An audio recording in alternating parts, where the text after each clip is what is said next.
of our students never been on the plane before. Some of our students never even had a passport. But for them to go over to Ghana and experience the motherland is something phenomenal. A group of Clark Atlanta students and faculty went to West Africa.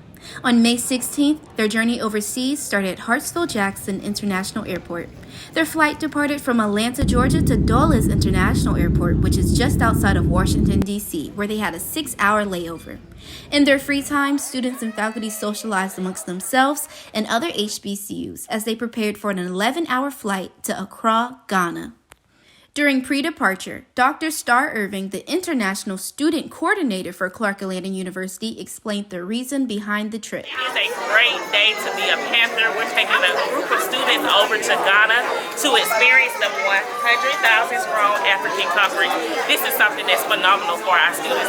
The 100,000-strong Africa Conference is a study abroad experience to African countries for American students of African heritage. This year's conference took place May 16th to May 23rd.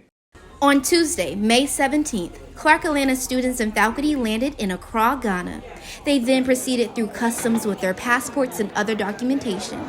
After receiving their luggage, they were greeted with a warm welcome outside the airport.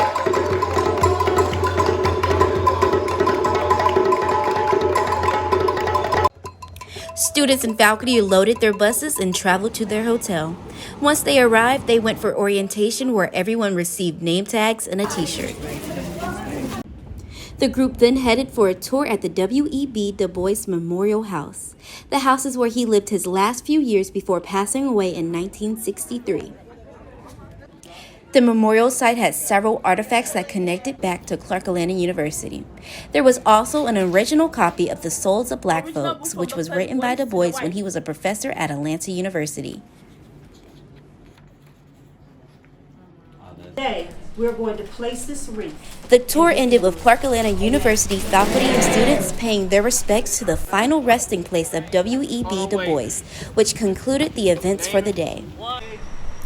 The next day, Clark Atlanta students went on more tours, explored the city, and were immersed into Ghanaian culture.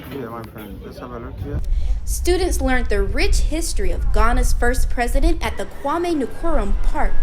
Then they headed to the African market, which was a first for many students. The next day, students had the opportunity for chocolate tasting and painting with a local Ghanaian company called 57 Chocolate.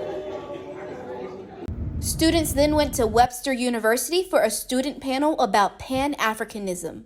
On the panel, Clark Atlanta student Akosua Ravel talked about her experiences on the topic. Different places where Africans are, we would be more open-minded and have a wider understanding of the necessities that we have as African people. Because if you're never exposed, you only live your American life, you only live your one way of life. By the time you meet somebody who looks like you, but is not exactly like you, but you are both African, you will be left with this gap of misunderstanding. May 20th kicked off the start of the conference. Students headed to Academic City University. Clark Atlanta University First Lady Dr. Basheen Bacon French was the keynote speaker of the day. If you are going to be the world leaders that you are, then having that international experience and having an exposure to various cultures is a necessity. Then there was a roundtable discussion with several CAU faculty members. Afterwards, a small group of students and faculty went to the ambassador of Israel's house in Ghana, where they learned about the Mashav project. We work all over the world, but we bring people from all over the world, we bring them to Israel.